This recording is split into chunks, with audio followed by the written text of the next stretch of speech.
안녕하세요. 현실 변호사 홍변입니다.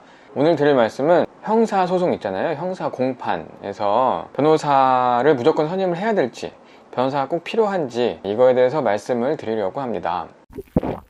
사실 이제 저 같은 변호사들 입장에서는 사건이 많으면 돈을 많이 벌게 되는 거니까 형사소송이라면은 뭐 무조건 변호사를 선임하라고 말씀을 드릴 수도 있는데, 이제 여기저기서 변호사 하면서 느끼는 바를 뭐 솔직하게 말씀을 드리려고 합니다. 형사사건이라는 게 재판이 열리면 법정에 출석을 해야 되잖아요. 그런 경우에 일단 변호사를 찾는 경우가 많이들 있습니다. 일단 법원에 가는 게 이제 처음이신 분들 같은 경우는 또 무섭기도 하고, 심지어는 어디로 들어가야 될지도 모르고 어디에 앉아야 될지도 모르고 아무것도 모르니까 그거에 대해서 일단 변호사 상담을 받아보는 경우가 많이 있죠. 물론 이제 경험이 좀 많으신 분들 같은 경우는 전혀 무서워하지 않으시는데, 이제 그런 쪽에 경험이 없으신 분들은 상당히 무서워합니다. 이거는 이제 형사 공판뿐만이 아니라 수사 단계에서도 경찰서나 검찰청 가는 거, 그리고 이제 형사나 검사, 그런 사람들하고 대화하는 것 자체가 드문 일이기 때문에 그거 자체가 굉장히 무서울 수도 있고, 뭐 아무튼 뭐 그럴 수 있어요. 잘 모르는 상태로 변호사 상담을 받게 되면 변호사 선임들을 많이 하시게 되죠. 근데 이제 막상 이제 끝나고 나서 드는 생각은, 이렇게 그냥 허무하게 끝날 거면 내가 혼자 갈 걸 그랬네 라는 생각들을 하시는 경우를 제가 종종 봤습니다. 굉장히 짧게 끝나버리고 되게 뭐 별거 없게 끝나버리는 거에 비해서 솔직히 수임료는 조금 부담이 되는 액수니까요. 이게 잘한 건지 못한 건지 판단도 안 되는 경우가 많이 있습니다. 이건 굉장히 간단한 문제인데요, 제가 봤을 때 형사사건 중에서 내가 내 죄를 인정하는 경우 있잖아요. 공소사실에 있는 범죄를 내가 인정하는 경우, 그런 경우에는 사실 솔직히 말씀드려서 변호사를 선임을 하실 필요는 없을 것 같습니다. 제 생각에는. 제가 만약에 피고인이라면은 모든 걸 인정한 사건이라고 하면 저는 변호사를 선임하지 않고 혼자 법정에 나가는 것을 선택하겠습니다.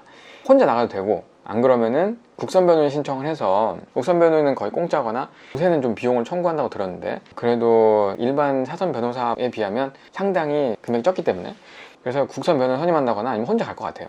왜냐면 인정한 사건 같은 경우에는 진짜 법원에 가서 재판을 하면 솔직히 기다리는 게 반입니다. 한참 기다리다가 부르면 나가서 주소 어딥니까? 주민등록번호 맞습니까? 이런 거 하고, 공소사실 말씀해 주세요 하면 검사님이 이제 공소장을 줄줄 읽죠.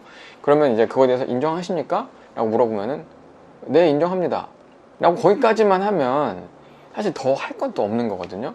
이제 뭐 증거 동의하십니까? 당연히 동의하겠죠. 뭐 내가 나의 범죄 사실을 다 인정하는데 증거는 그렇게 생각하지 않고 제가 들여다보겠습니다 이렇게 되는 경우는 없으니까, 그것도 이상한 거니까. 그렇게 되면은 이제 검사님의 구형이 있고, 그 다음에 최후 진술 일어나서 이렇게 뭐 죄송합니다, 반성합니다, 잘못했습니다 이런 거 얘기하면 이제 재판이 끝나니까요. 재판이 기다리는 시간이 더 오래 걸립니다. 재판하는 시간이 뭐 5분도 안 걸리고, 가끔 가다가 이제 판사님이 물어보는 경우는 종종 있어요. 뭐 이렇게 해서 이렇게 때린 거 맞아요? 이거 남의 건 줄 알고 훔치신 거예요? 뭐 이런 식으로 물어봐도 그렇게 긴 시간이 소요되지 않고 복잡한 질문도 아닙니다. 그리고 이제 내가 겪은 사실을 얘기하는 거기 때문에 그냥 말씀하시면 되거든요. 그렇게 되면은 재판이 한 5분?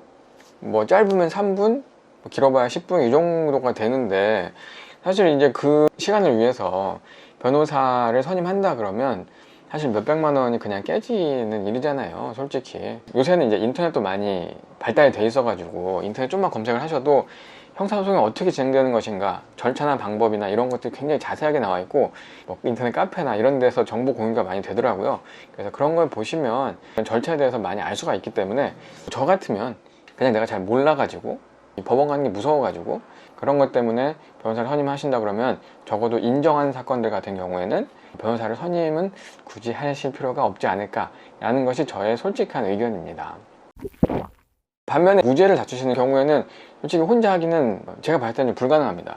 형사 공판을 여러 번 경험하신 분이 아니라면 그거를 내가 스스로 하는 건 솔직히 불가능하고요. 반드시 변호사의 조력이 필요한데, 그런 경우에는 이제 이런 게 걱정될 수 있습니다. 국선 변호인을 선임해야 될까? 아니면 사선 변호인을 선임해야 될까? 요게 좀 고민이 되실 수가 있어요. 뭐 이렇게 생각하시면 될 것 같아요. 내가 유죄가 나왔을 때 나에게 내려질 형량이 어느 정도로 예상되느냐, 많아봐야 집행유예 나오겠다, 벌금 나올 가능성이 크다 라고 하시면은, 사실 물론 이제 그 사건이 나의 개인의 인생이나 자존심이 걸린 그런 중대한 문제 아니라면 그런 경우에는 좀 돈 좀 아끼시고 국선 변호인 선임해도 큰 문제는 없을 것 같고, 아무래도 이제 내가 이것으로 인해서 징역을 가게 되거나 뭐 이런 식으로 조금 내 인생에 중대한 변화가 생길 것 같은 사건이라면 나중에 유죄가 나왔을 때 아무래도 그 후회들을 많이 하시더라고요. 국선 변호인께서 열심히 해주셨지만 그때 사선 변호인을 선임할 걸 그랬어요 라고 후회하시는 모습들을 제가 많이 봤기 때문에, 물론 사선 변호인을 선임했다 그래서 그 사건의 결과가 달라졌을지는 아무도 모르는 거지만 약간의 그런 찜찜한 마음, 후회하시는 모습을 제가 많이 봤기 때문에 그런 경우에는 사선 변호인을 그냥 선임하시는 게 나중에 조금 그 후회를 좀 덜 할 수 있는 그런 선택이 아닐까 싶네요. 다음번에 더 좋은 영상으로 찾아오겠습니다.